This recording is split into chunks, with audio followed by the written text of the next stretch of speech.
Today is my birthday. I'm 29 years old, finally.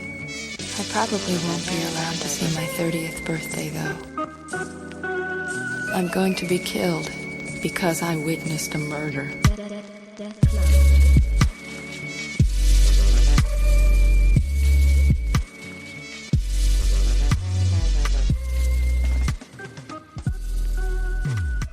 Hey everybody, welcome back to the podcast. Danny here. Today I'm talking to you about Crying Freeman. So Crying Freeman was written by Kazuo Koike and drawn by Ryoichi Ikegami. This was published over in Big Comic Spirits. Of course, we've seen stuff like I Am a Hero, 20th Century Boys, Poon Poon, Uzumaki, and this published in March of 1986, ended April of 88, with a total of 103 chapters. And main reason I'm talking about this is because of the artist. I bought the physical manga for Sanctuary a while back, found a good deal, and it's the old school ones. So the format's bigger, right? More like a comic book, classic Viz Media days when the logo was yellow. And it was actually in a bundle I bought, and it came with another manga called Crying Freeman. You know, flipping through the pages like, hey, this is the same artist as Sanctuary. Heck yeah. But at the time, I didn't know it was a different writer. But still, similar themes and technique in the storytelling here. So let's go ahead and get right into it, man. This story is about two main characters, Yo Hinomura and Emu Hino. Emu Hino, she is a woman that is going to be turning 30 soon. And she is a somewhat famous artist. She's had her collection shown everywhere. She's prominent in the art world. She's writing in her journal that this will be the last time that she will write in here because she witnessed a murder. And she got a very good look at the killer's face, which is Yo Hinomura's face. After he killed somebody, he started crying. And it was so vivid in her memory that she's able to replicate it on a canvas. And because of that, she thinks this is the moment that she'll die. So she's just waiting for him to come. And sure enough, he does. And then we find something interesting out, that he is the assassin known as Crying Freeman, because after every murder he cries. And he tells Hino exactly why he does that. Why does he cry when he murders somebody? Who is he? And the name Yo Hinomura, he's a clay sculptist. One day he got captured. Instead of being killed, they brainwash him into being one of the best assassins known. And the group that captured him were known as the 108 Dragons. They are a Chinese group that is pretty prominent in the world. Mainly, of course, they focus on China and Japan, but they are world-renowned. And so they brainwash him into becoming the best assassin. Whenever they say the trigger word, he has no choice but to carry out these missions. And as soon as he kills somebody, the mission is over. Thus, the hypnosis is off, and that's why he starts crying, because he's feeling his real emotions at that moment. And then Hino simply asks him, will you please make love to me, because I've never loved anybody before. Hinomura says, you know what, I haven't done that either. So this was a special moment between them, and they both instantly fall in love with each other. And due to events that Hinomura sort of created out of circumstances, he brings her back to China.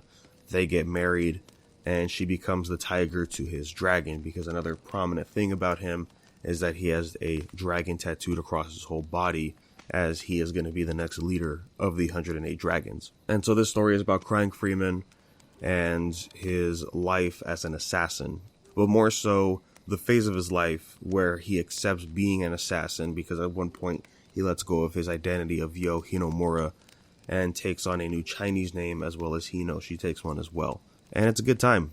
This kind of series, I was trying to think of a way to explain what this series feels like, and it's sort of, it's a romantic type of series. And what I mean by that is just the way the story is told, how the characters are, and how the art really complements everything going on. This feels like an old school 80s type of action movie, if you will. Just the way how the characters are, pretty much. Like Freeman, he is your guy. Everything with him comes with grace. Everybody falls in love with Freeman once they get to see him in action. And of course, it's mainly women. And that's, kind of a trope that popped up with these type of characters. And also what I mean when it comes to the romance side of the storytelling, it's just the passion as well that these characters have, and some of the intensity that comes along with that. And also the fact that both of these mangakas working on this just really goes full throttle when it comes to what they're showing on the pages. There's a lot of nudity, a lot of sex. It's in your face quite a lot, and I think the purpose of that is to numb it so that way you don't keep getting the same type of reaction if it happened every now and then, right? Like it's a natural part of the story, so there's no shock factor or even indecency being involved with the story. It's like, no, this is just part of this world, so let's just make it feel as natural as possible. And yeah, it's fine. I just think tone it down just a little bit. There is a lot going on, and I did show Jerry one arc that happened towards the end, and I was like, dude, just look at this wild shit that's going on in here.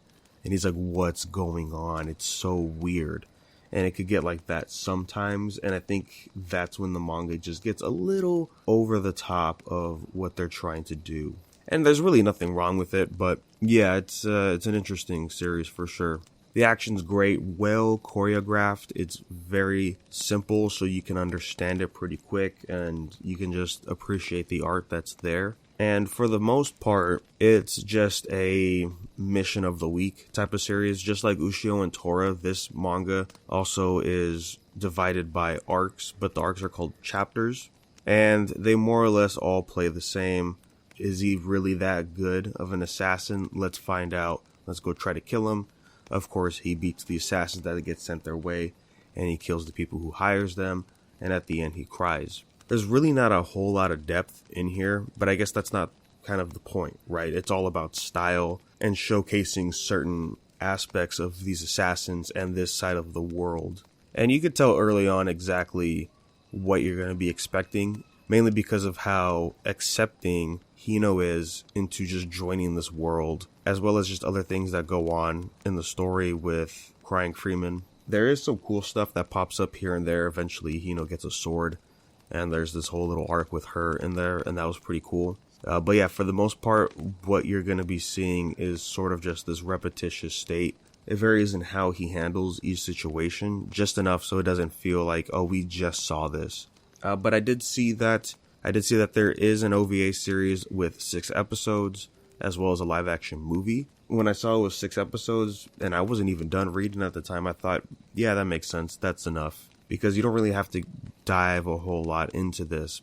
Again, depth isn't the main focus here. It's all about style and the romantic aspect of being an assassin kind of thing.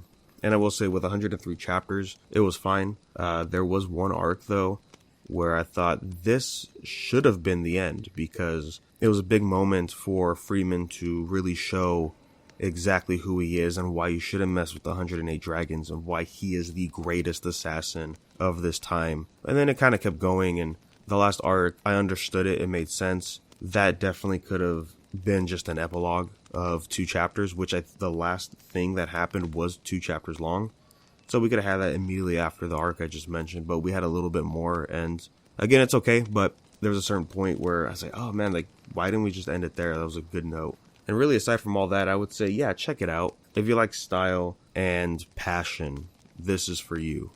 I'm looking forward to watching the OVAs, seeing how much they cover, and then checking out that live-action movie from '95, seeing what's going on with that too.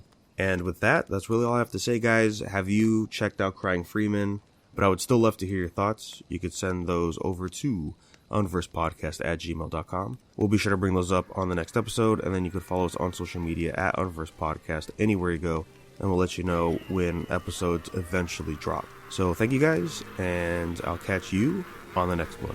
I never gave a fuck about the rules. 24, started running, knocking dust about my shoes. I could fuck around and lose every single thing I worked for. About to start my first tour, quit my job but work more, and I don't even know which way to motherfucking work towards. I serve 2 masters, these words get pulled bladders. I'm worthless, who matters? Not me. Y'all see, I could work my whole life but still miss your top 3.